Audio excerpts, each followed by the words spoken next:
time for the Onyx News. Extraterrestrials, time anomalies, dimensions, remote viewing, UFOs, UAPs, and USOs, ghostly encounters, abductions, Bigfoot, and more. Your end of the week news source for everything unexplained. Here is your host for the Onyx News Podcast, Margie K.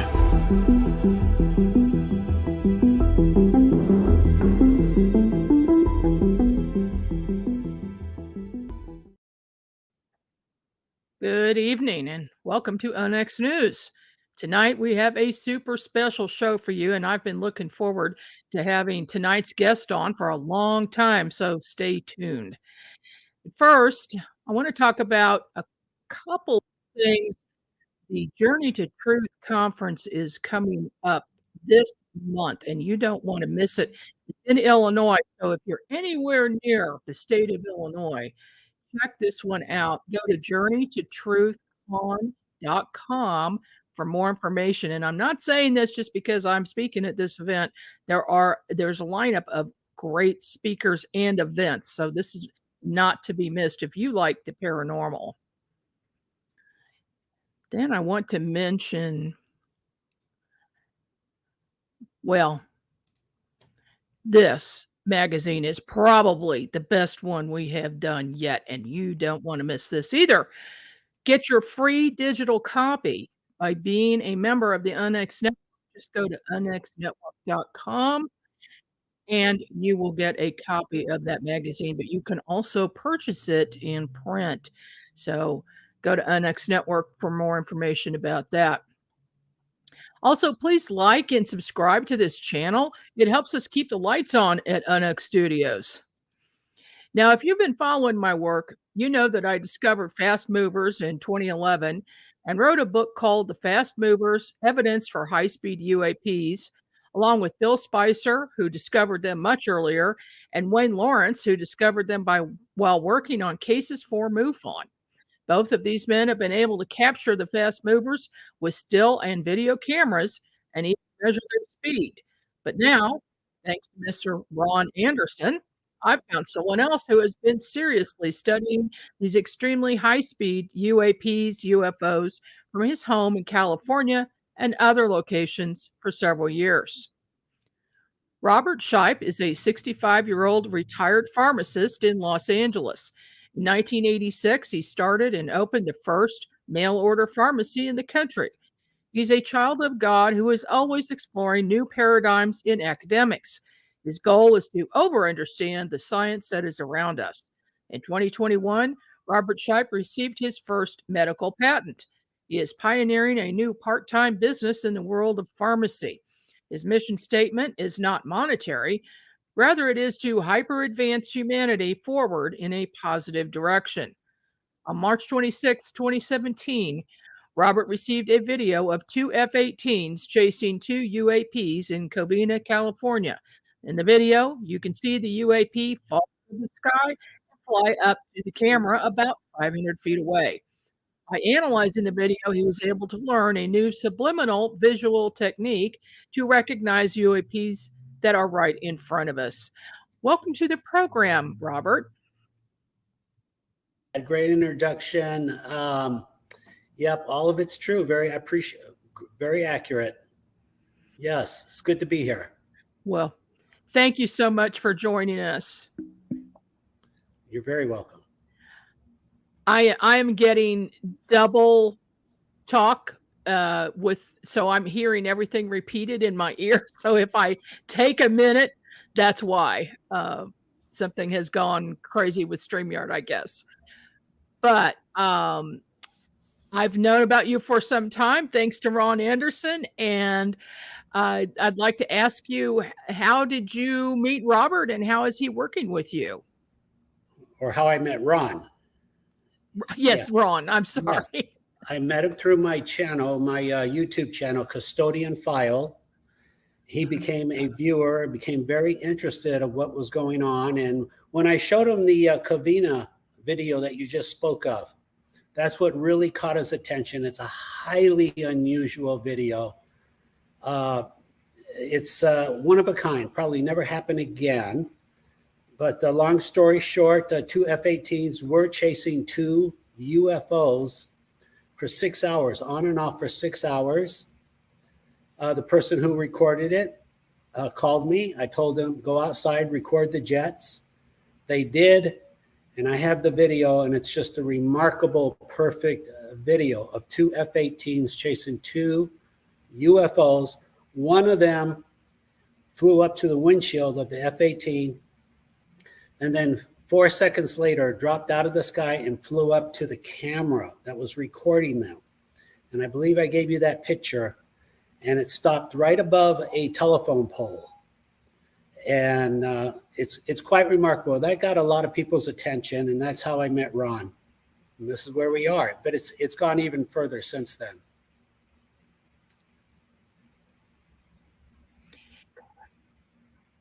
Okay, well, let me just show a couple of these videos and or a few of them, and you can just go through and tell me what we're looking at. Let me see. That's not me. Okay, let me keep going here. That's me. There's Covina. Yes. Those two dots in the top left corner. Oh, yeah. Those are two F-18s that are chasing one of these UAPs, one of these UFOs. And like I said, they were off and on for 6 hours. So when I told the person, just go outside, record the jets, this is what showed up. I estimate that to be less than, or you're getting ahead of ourselves. That looks very similar. That's actually a fast mover. That's about 10 inches. Where the previous one, Margie, is about 30 feet. And how do I know that? Because when it was in front of the F-18, the silhouettes were the same. They were equal. If you want to back up the video a little bit, but that's a fast mover. We're just jumping ahead right now. So I could address either one, whatever one you want to talk about.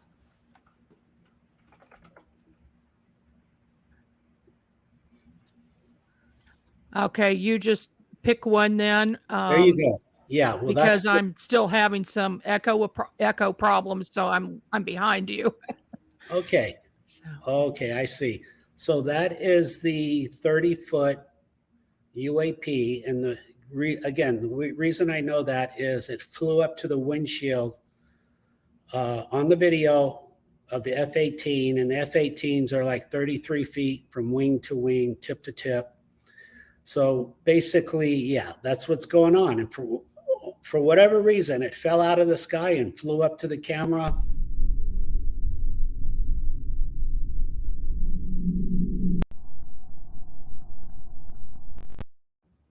So, and if you see right there, like the two trails, like two appendages,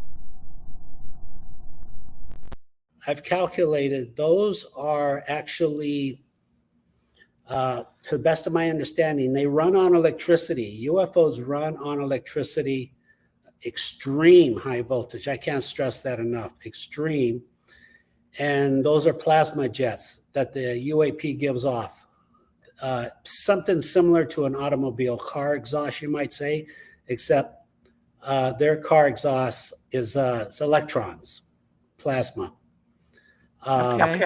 Yeah, we're still getting ahead of ourselves. That is a UAP recorded by the Blue Angels, Palmdale, California, 2017. It came out of the sky. A wormhole opened up right in front of the camera. It came out of the sky and flew up to the windshield of the Blue Angels. That's what we're looking at. Yeah.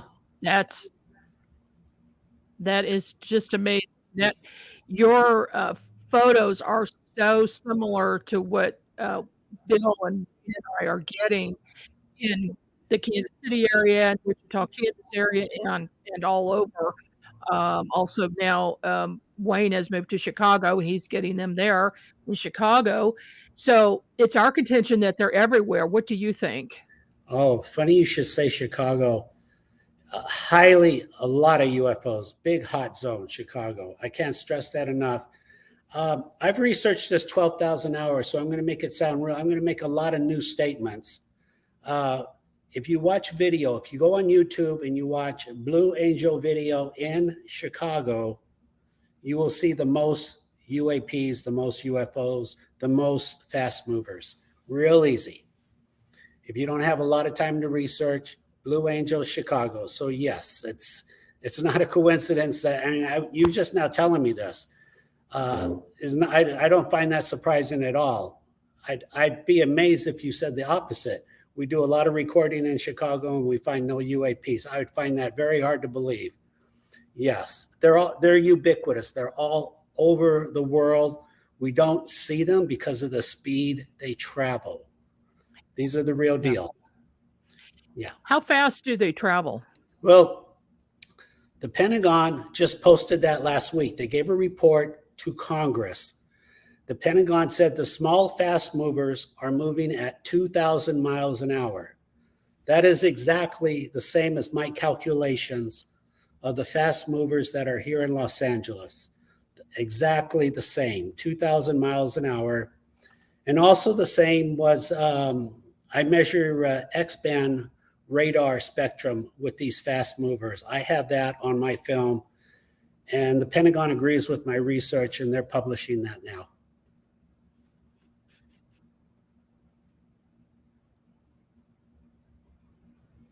Do you have a Facebook page where people can go to see more photos and videos?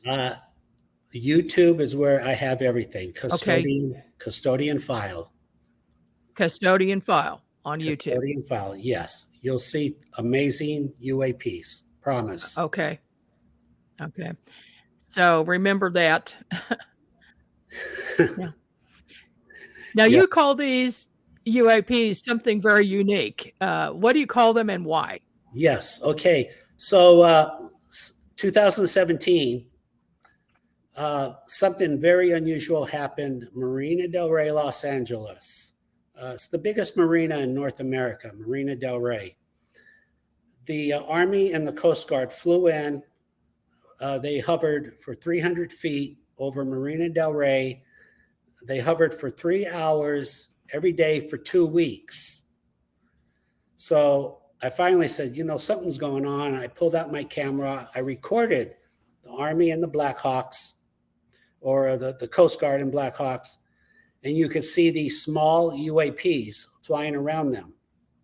Mm-hmm. And at first I said, these have to be bugs. They have to be. They're not birds, but they have to be a bug. It has to be a dragonfly. That's what these are. These are dragonflies. Right. Well, after thousands of more videos, and I ended up getting a much better camera, a sophisticated Panasonic X1000, 4K, 60 frames a second, 20 optic zoom. These are not bugs. And these things are flying around, all helicopters, Marina Del Rey. And so I call them dragons because at first I thought they were dragonflies. They are not bugs. They are not insects. They are not, they're fast walkers, orbs. Again, I call them dragons just because of what's happening in Marina Del Rey. And by the way, it's happening every day. It has not stopped. It has not. So if you go outside any time of the day or night, they're there? Day and night. I don't have a thermal camera, but the Coast Guard is here. The police are here at night looking. They're flying in circles, constantly looking. And they're flying in circles over the ocean, not over land, over the ocean.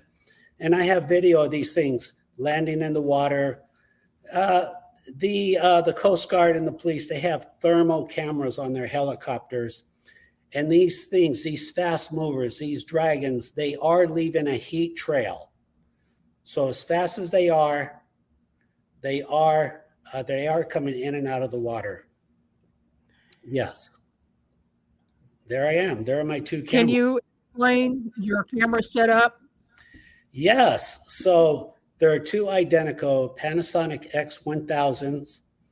What I did was they come with a little 2x2 viewfinder, which is very hard to see anything, especially when you're recording something going 2,000 miles an hour. So what I did was, I'm also an inventor. I got my first medical patent last year. So I said, look, I gotta think of something to be able to see these things in real time. So I picked up a 4K monitor, a 10-inch, and then also a 14-inch monitor. And then I had to build a custom light box because it has not been invented yet. You cannot buy a light box for your camera outside. It's not there. So that's what I did. I figured out a way to adapt it to the camera. I built a light box. So when I record these UAP, these dragons in the daytime, I can see them fly by the helicopters in real time. And when they do, I do a timestamp on the video. I go, there it is, there it is. Because when I review the video on my computer, I don't see them all the time. They're way too fast. So I miss 20% of them. That's the setup. That's how it works.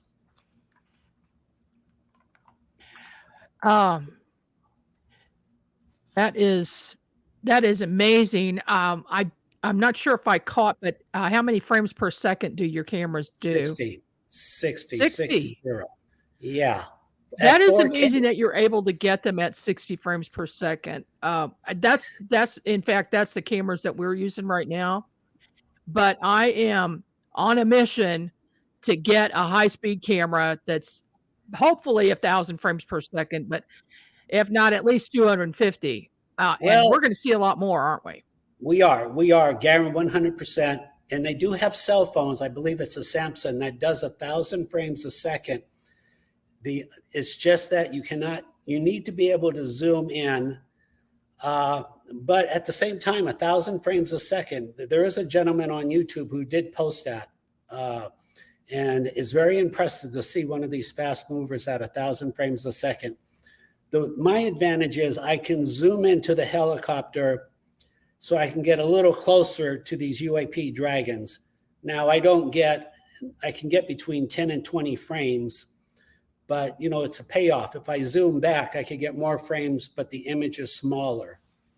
But you will, all of us, this is repeatable anywhere. You don't have to come to Marina Del Rey, California, LA. You could do this. They're all over the world. Just record helicopters, landscape, zoom in halfway for 30 seconds. Look for a tiny dark bug in the center of your video. That will be the UAP dragon. They're very fast. But that's what we found as well. There was a case in 2019 in Kansas City where we had multiple sightings of thousands of people calling into the TV stations about these 3 objects that were in the sky, white objects, and they may have been balloons. We have never confirmed that they were balloons, possibly something from DARPA, but they stayed in the same place for 6 hours. So we got a lot of video from witnesses from different angles and locations around the city. But in every single video, there are fast movers who are moving around these objects. And it was just incredible how much evidence we were able to collect. So I agree with you on that. If you're filming a plane in the sky or balloons or whatever it happens to be, do you think that the fast movers are interested in the object and that's why they're flying? From my observation, they have 2 functions. Their primary function is very hard to ascertain, but because I've seen so many videos, I've figured out their primary function, for what it's worth, is to escort larger ships to the planet. They're escorts. If you can believe, these little 10-inch objects escorting larger ships, not necessarily a mothership, it could be, but a 30-foot ship. What your imagination is like, if these things are only 10 inches and they're bodyguards, what are they capable of doing? Now, their secondary function is when they get to the planet that they have arrived to, it could be Earth, it could be Mars, Saturn, because these things are really logically, they're mathematically perfect. So you're going to find them throughout the solar system, even in other solar systems. but they're mathematically perfect. So once they're here, their secondary function is to recon everything. And everything means among buildings, they recon everything in the sky. They do not make assumptions in science. So they recon everything. So they recon airplanes, weather balloons, helicopters, birds, kites, earth drones. They all get recon. And I have video of all of that. I have over 4,000 videos of all these objects being reconned by UAP dragons. I have that. So Wow. They're reconning everything, Margie, everything. You know, that makes a lot of sense. How do you feel about these objects being interdimensional craft? I think that's kind of given. In order, in my opinion, as a scientist, in order to operate, you have a real UFO, you have to operate on extreme high voltage, beyond hundreds of millions of volts. When you do, you break through that barrier that protects one dimension from another. And when you have that much voltage, you can step into the next dimension. That's what these crafts are. They're like hybrid dimensions. They have that ability to go from here to there. That's what's going on. So that's a given. It's almost unavoidable, just like all UAPs are accidental time machines. It's just built into the design. Yes.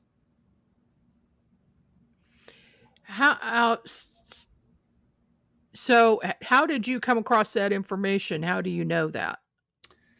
Because these crafts are running on electricity, these UAP dragons. I have a video right here in Marina Del Rey.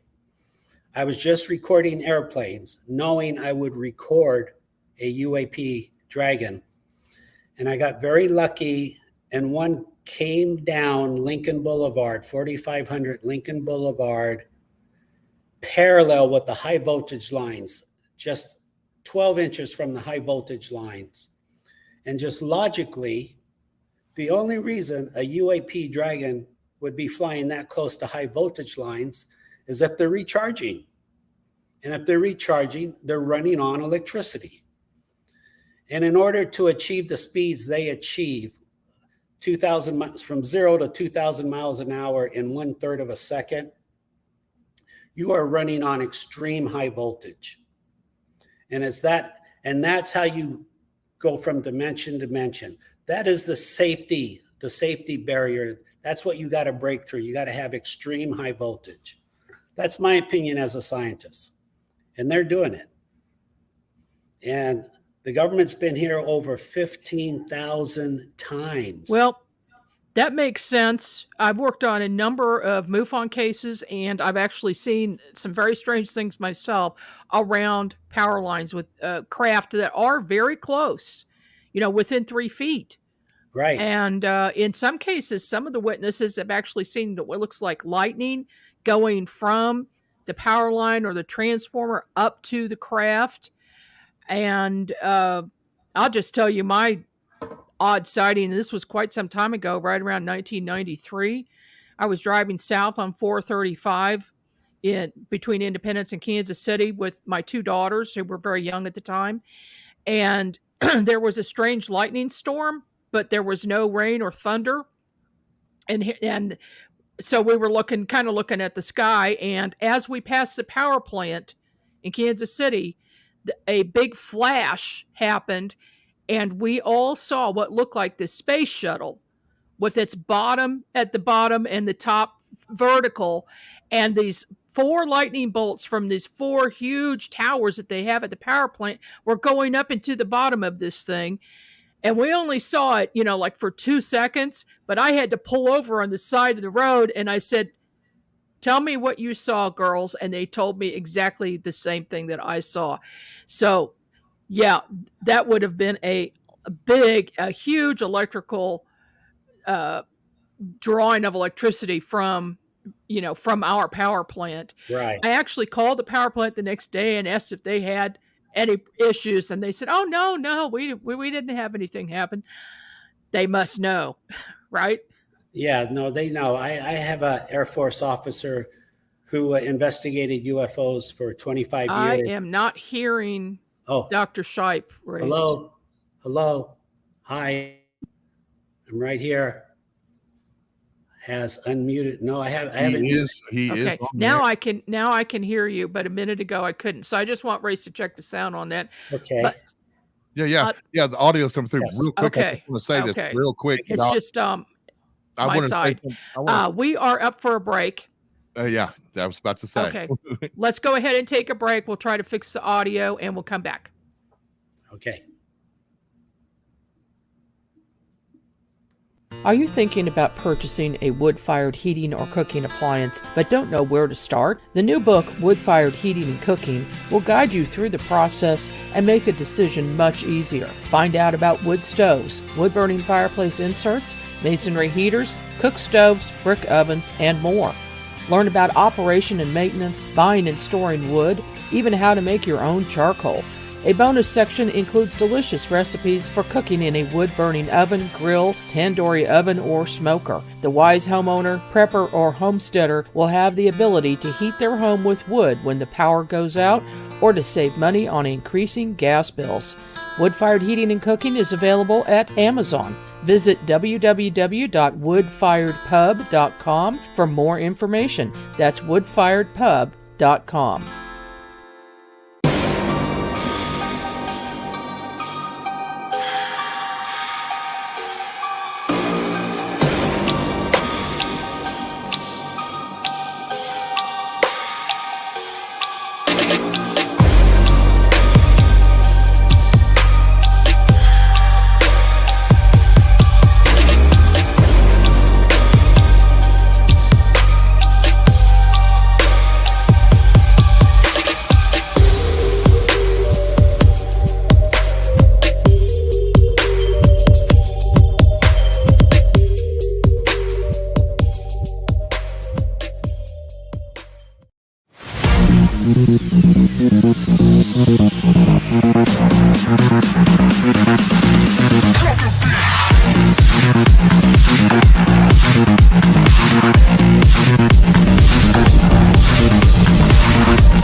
And we're back with UNX News. I'm your host, Margie Kay, and we are speaking this evening with Dr. Robert Shiepe about the UAP dragons, as he calls them. I call them fast movers, but they're the same thing. And wow, there's just so much going on, Dr. Shiepe.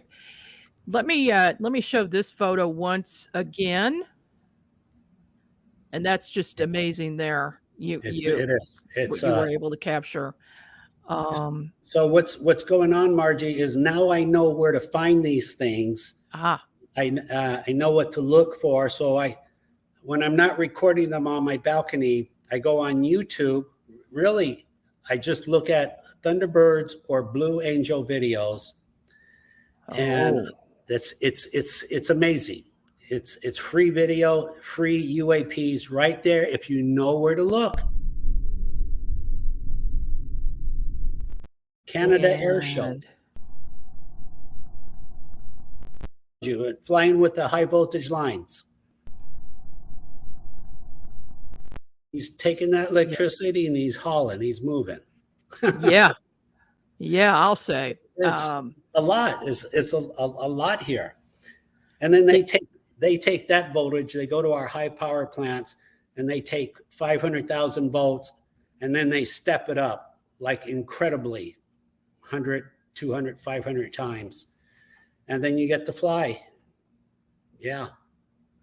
Got to be fun. Oh, those photos are great. I can't wait to do some more experimenting on my end and hopefully get a high-speed camera to do it. I want to ask you, there are some other people who may be involved in this. And I want to ask you about Glenn Falkenstein. Is that correct? That's the Yeah. correct pronunciation? And Glenn Falkenstein. Yeah. Who is Glenn? Oh my gosh. I mean, that's a whole show in itself. Glenn, I knew him for 25 years. I started off as a patient at my pharmacy. I had my own pharmacy. I invented the first mail order pharmacy in the United States in 1986. And what can I say? It's huge, very successful. And that's how I met Glenn. Glenn was very humble, but basically was the most gifted psychic on planet Earth, easily. There's not even a second, easily. You could take a Nostradamus and Edward Casey, multiply it times 100, and Glenn could push them down with one finger. Wow. It was scary that a human being was occupying the planet like that. So who was he? Telepathic, extreme telepathic, a time traveler, omniscient. He knew anything. You could ask him anything. You can ask him anything. Something from 1,000 years ago, something from 1,000 years from now. All he has to do is close his eyes. He would see the answer typed right in front of him, like a text. Really? Yeah. If he did not close his eyes, he didn't know. So you could say, if he was here right now, he would say, he would read the serial numbers of the money that you have in your purse right now. He'd read them off in front of you right now. That's amazing. He'd tell you your social security, where you lived when you were 10. It didn't matter. And it didn't go wasted. He was a code breaker in the Air Force, 1948 to 1952 in Iceland. And believe me, he broke thousands of codes, thousands of Russian and Chinese, thousands. And he did it in minutes, not like it took him 3 months to break one code. Right. 2 minutes and it's done. It sounds like he was using his psychic abilities to crack it rather than using mathematics or his left brain. 100. Yeah, you give him a blank piece of paper and he'd read the whole message in a minute, just like that. It's beyond eerie. And he was a magician, right? Well, he used the talent. And he actually never said, I'm a magician, but he implied, that's what I do. I'm doing magic. He would just say, look, I'm doing magic. It was a highly implied. And they made him the president of the Magic Castle in Los Angeles. That's really big. Magic Castle is very famous for the best magic in the world. So he's back in the 70s. He had his own radio station in Los Angeles. People called in, hundreds of thousands of people. It was really a big deal at Universal Studio. They would come in every Sunday and didn't matter. This one skeptic called him and said, Glenn, I don't believe anything you're doing. If you're real, tell me where I am right now. He called in from a phone booth, this one skeptic. He goes, Glenn, just tell me where I am. I don't believe anything you're doing. And Glenn goes, okay. Are you calling me from a phone booth in Long Beach? Did you spend the day with your family at Disneyland? Click. That was nothing. Easy. Just changed his whole attitude then. Yeah. Just another caller.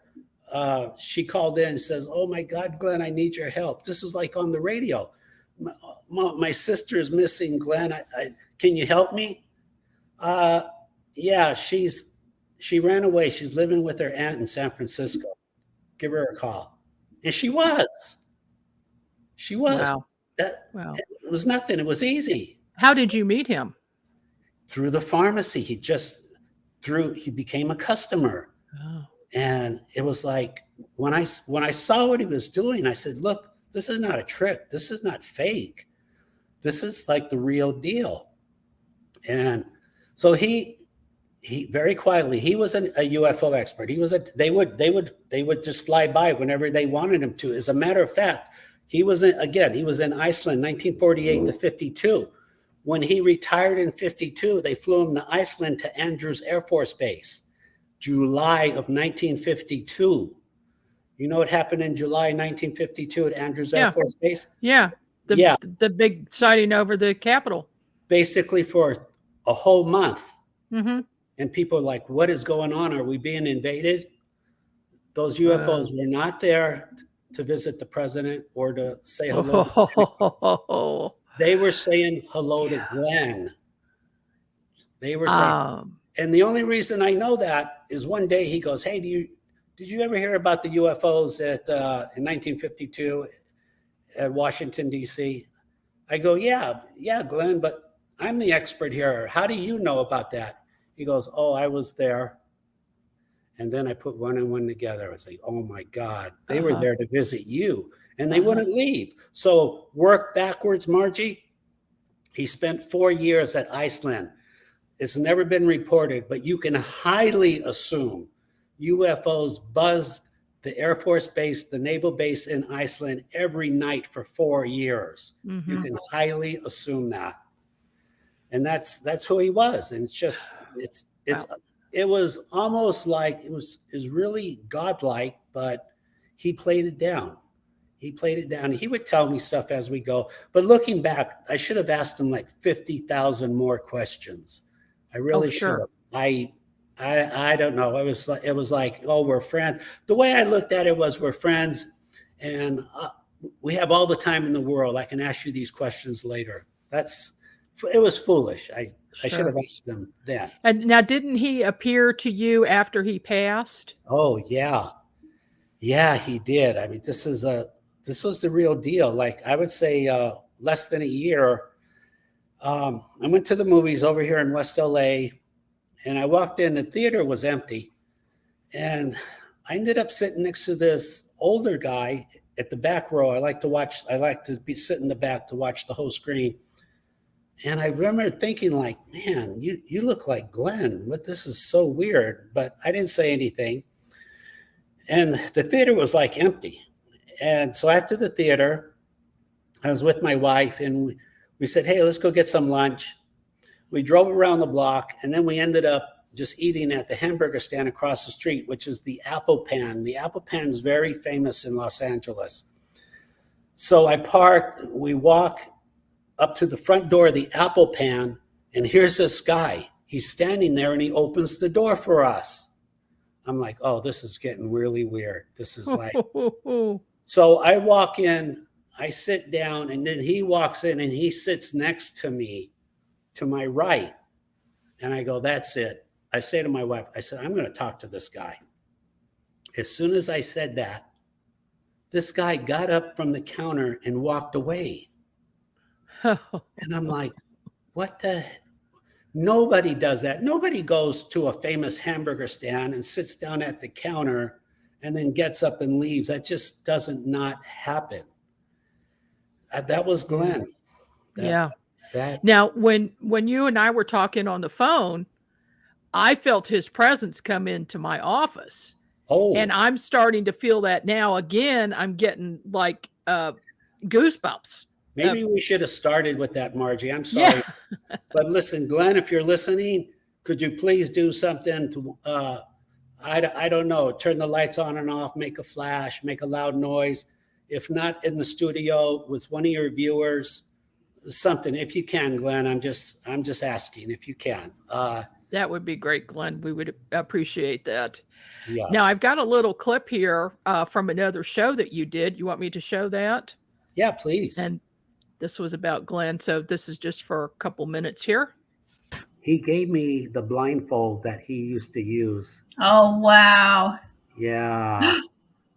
Yeah. Did you guys see that? No. That there was a huge white flash in my living room right now. That's him, because didn't you Dr. Roberts check the time? Yeah, check the time, whatever the time is right now, and go back. We'll watch this again and see if you can see that flash. That is crazy. It would be 58, like it's 58.52. He gave me. So I'm just waiting for Glenn to do something like that here. That would be awesome. It would be. I wouldn't bet against it. So let's see what happens. Yeah, I feel his energy. As you know, I'm a remote viewer and psychic, and he has super high energy, very high. Oh, I very rarely run into anyone with that high an energy. I just recently met a child who does, but that is very unusual. So I oh, think we're talking about a very advanced being here. let's put it this way. I said, Glenn, have you ever met anyone that was as telepathic as you are? He goes, yeah, one time at the radio station, in 1974 at Universal Studio, right here in LA, Studio City. I said, what? He goes, yeah. He walked up to me and we were talking telepathically. And I go, oh, you got to tell me everything, Glenn. What's the 411? And he goes, yeah, he's a time traveler. I said, what? And then I said, Glenn, who is he and what's he doing here? And he told me, but he was very reluctant to tell me.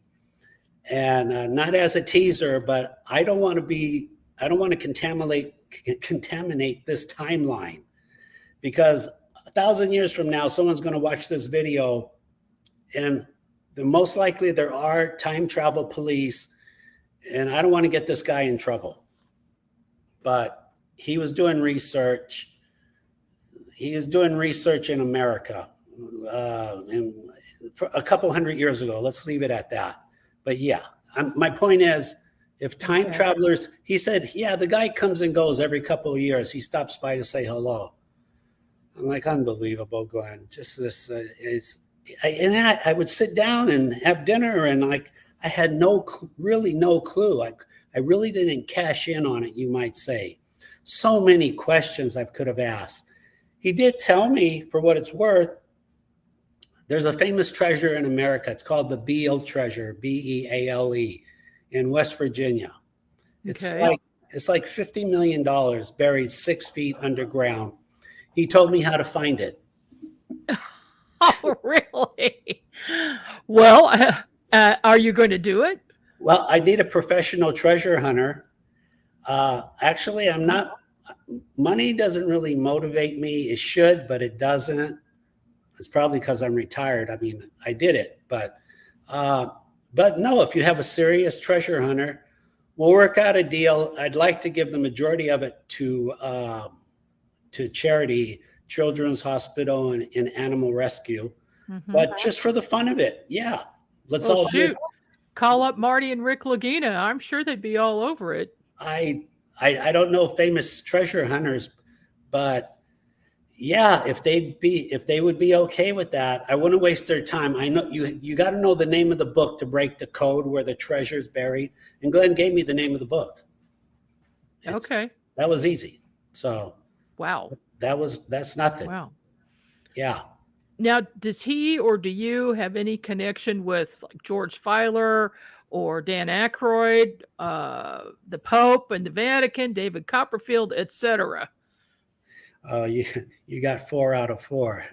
These are not random questions. No. I did have a sit down with Dan Aykroyd for 3 hours, 2019. Yeah, like 3 years ago. Boy, it's going by fast. 3 or 4 years ago. I gave him the 411 of everything what was going on. He is super excited. He's taking it very serious. Just very serious. Yeah. Good. I don't want to speak too much for him, but he's very connected. And he's going to call a lot of his VIP friends, very connected. As far as the Pope goes, small world, I used to, well, I still do. I support a children's charity in the Philippines by donating money to a convent of sisters who take care of the children. And I took care, and I'm still good friends with them 35 years later. And so the chief sister, she has a nephew that's a photographer for the Vatican. So she hooked me up with him. I told him what is going on. I gave him a lot of video. He started asking questions, very sophisticated scientific questions. I knew these were coming from scientists, and I answered them. A long story short, I'm very convinced that the Vatican knows about these UAP dragons in Marina Del Rey. Very convinced. Sure. They were just asking very sophisticated questions. So I was like, fine. Let's see. David Copperfield. Let's just say he did. It's a small world. David Copperfield, very good friends with Glenn. That's the level Glenn was on. Very good friends. And let's see, the fourth person. Comedian Jay Leno. Oh, he's actually driven by my house a few times. I have him on video. Oh. The word is getting out, Margie. The word is getting out, but only the VIPs know about these UAP dragons. Like I said earlier, the government has been here over 15,000 times, way over, with helicopters chasing. What kind of helicopters? The Coast Guard, Ospreys, Apache, Blackhawks, the sheriff, the police, the fire department. Everyone is here looking. Special 3D LiDAR helicopters for special imaging. They're here every day. 6 years have gone by. They're still here every day. These UAP dragons, they're not leaving. That is crazy. Whatever reason, Marina Del Rey is infested. We don't, and nobody's saying anything. I'm the only one putting the videos out. I'm the only. Do you know about the possible UFO base that's underwater there, about 2 miles down? Yeah, 33 miles north of me, there is a giant hangar. Very close to you. Very close, right in front of Malibu, off the coast of Malibu. It literally looks like an airplane hangar with a flat roof, and somebody poured sand on the top of it to camouflage. It literally looks like that. And you can go on Google Map and you can see it. Yes, you sure can. It's very out of place. Extremely. It would be like going to the Palmdale Desert and seeing all of a sudden a 500-foot pyramid in the middle of nowhere. It's very out of place. It is. And yet it's there. Well, there's a lot underwater, and there are a lot of underwater bases around the world, both ours and theirs. And I find it extremely coincidental that you're having all this activity so close to that location. So if it was connected, I wouldn't be surprised. What about Robert Bigelow? Does he know about this? I would have to assume. I've tried reaching out. I haven't gotten any feedback, but Margie, this is really big. This activity here. The government has spent three major research vessels have been here. Two of them, the first two are called the Ocean Investigator and the Decisive. And the third one is actually the USS Gabriella Gifford. The Gabriella Gifford. So this is a very big deal. Well, you are certainly in the prime location to be able to capture all of this on video. Your evidence must be extremely extensive. You said you have over 4,000 videos? Over 4,000, that's correct.